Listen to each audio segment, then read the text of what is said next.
Welcome to the second day of Global Fest of Journalism and AVGC Noida. Today we have with us Mr. Arijit Bhatacharya, who is also the founder of India's first gaming company and the founder of Virtual Infocom.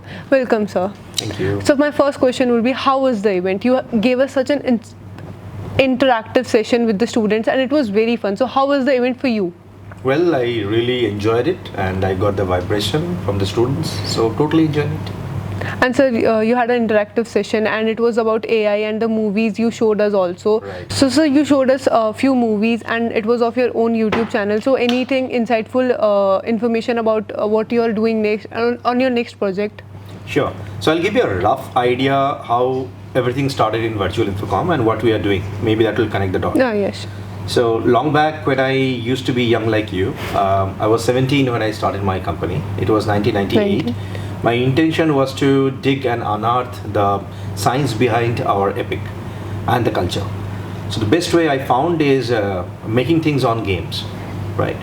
Writing codes and then bringing all those stories from values. Now while doing that, we started a project called Ashwatthama the Immortal, which is connecting our Mahabharata stories. And then we started recruiting the real life actor and actress, converting them into a 3D character. We hired them, made them popular. So if you know, gaming industry is 3 times bigger than music plus movie industry, right? Now while working on that, we went very deep inside the AI world. That time Gen AI didn't exist. Now if you look at around a year back, Gen AI became real popular, at least in India. 2 years back it just started, right, with only the chats and communication purpose. Now in today's world, if you want to tell a story, if you want to create anything creative, you have the power of prompt engineering utilizing Gen AI and then create individual stories. A. B. You create complete corporate film. C. You create a full-fledged movie. Now does that kill a lot of job of actor and actress and models? Answer is yes. Does that open a lot of opportunity for them? Answer is also yes. How? The reason I give you that small clue, 350 plus models we converted into 3D. Now look at the opportunity. Now we take these characters, which is digital character, immortal ones, right? And then we create such kind of movie which is connecting storylines. What happens next?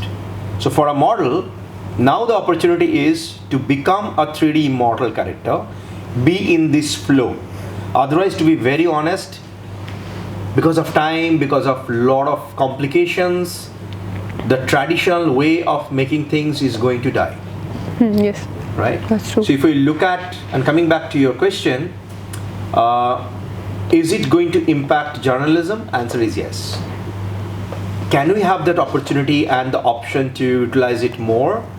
And can we have the strength of share anything which is truth towards the world? Answer is also yes. Right. Now, is it the right time for us to enter in AI and then grab the opportunity? How we can do that? The best thing is use as many as AI tool as it is possible. Very soon you're going to see probably 3 to 4 max proper tool will exist in this world. Otherwise, rest of the things will go for a merger and acquisition. Does that answer your question? Yeah, it very well does, sir. So, gaming industry, if we talk about gaming industry, games and mobile phones are still a taboo in our society, and you started that at such a young age. So, were there any restrictions by the family, and how did you convince them? Because many students and kids nowadays cannot convince their parents to go into the gaming industry. Okay, first and foremost, you need to understand I'm a serial entrepreneur. It's not that only a gaming company that I run. I run approximately 17 different companies. Oh. So initially when I started my first company, lot of restrictions from family. Yeah. It always comes from your parents. Parents, yeah. But it should start from your family. If you can't sell yourself to your mom and your father, you feel that you can even sell yourself to the unknown world. You can't. Yes. So True. as a startup, if you have to start some kind of business, it can be anything. It can be probably creating a new kind of juice in the town. You have to understand, are you convinced with your own product or not? A. B, can you sell yourself? C, if you can sell, do you really feel that you can grow faster than the speed that you have? If the answer is yes, then go for funding. If the answer is no, build it from the scratch, go on the bootstrap stage, and then grow your business whatever way you want to do, right? That's how I started my first company. Eventually, all the rest of the companies that I created, we got funded, we got partners, we got exits. So that's a big story. I think this podcast will go, I think it will not end. Yeah. So I think the main point is to sell yourself in such a way that people get convinced by you. So prompt engineering, if we talk about this, people still lack this skill of using prompt correctly, and there are many people who are learning prompt engineering and these skills also. So even I cannot put a prompt on AI very correctly if I'll be honest. How do you think that people should use prompt as a concept so that they can understand exactly what they want to ask the AI? Beta, what is your name? Ishika. Yes. Okay, I'll give you a little bit of background of mine. When I used to be a startup long back, 98, I used to use a camera called Binolta. It was not definitely a digital camera. 36 different pictures that you can take with the film. I used to go to the dark room, stretch it to 38 so that I can get 2 shots extra. Now when I do prompt engineering now, that old so-called backdated dead method is being used in prompt engineering in such a way so that you can get the exact kind of result. Why? You need to understand light speed, aperture, and your composition. Now in your prompt, if you're writing any prompt, for an example, a beautiful lady named Ishika, they will not understand. But if I define you correctly, a beautiful girl aged about 21 plus, Indian, fair complexion with lovely eyes and a sharp nose with a beautiful smile, wearing a blue textured dress, sitting in a little bit of orange shaded chair, using a Canon camera with XYZ lens, it gives you the perfect result. Does that answer your question? It does. So you need to learn and understand what was there in your history, which you feel is backdated, and reuse that in the prompt engineering to get the exact result. So you will have to be descriptive about what you want. Yeah. A very clear and sleek description. Very well answered, sir. It cleared my doubts about the prompt. So media and business, sir, digitalization, as we can see, media and business have changed due to digitalization. And so how do you analyze this change? Well, I'll give you a generic answer probably. There are 2 ways of looking at it. Number one, it's creating a lot of nuisance because of deepfake. Yes.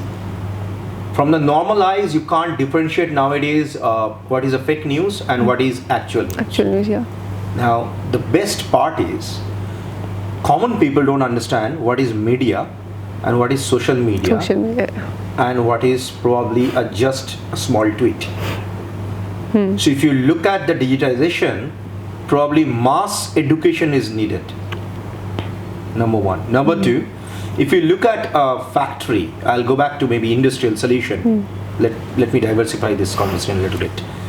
For an example, the aluminium factory, they don't know how much waste they have. Physically, it is impossible to calculate. But if I use data science, if I connect that with Gen AI, it is going to safeguard their 85% of their cost itself. So AI is basically a boon. It depends how you're going to use it. So if you talk about digitization, number one, you're killing probably your eyes because you're watching a lot of screen time. But number two, what I do at least, I don't watch news. Let me be very honest with you. I get an essence of it. I go to the root, understand what exactly happened, right? And then convince my mind this is good or this is bad. And then I move on. I don't talk about anything which is there probably in some newspaper or it tweet. Is probably done by one journalist like you or somebody else, and then an editor did their own kind of scissoring, chopping off things and then creating some better news or something like that.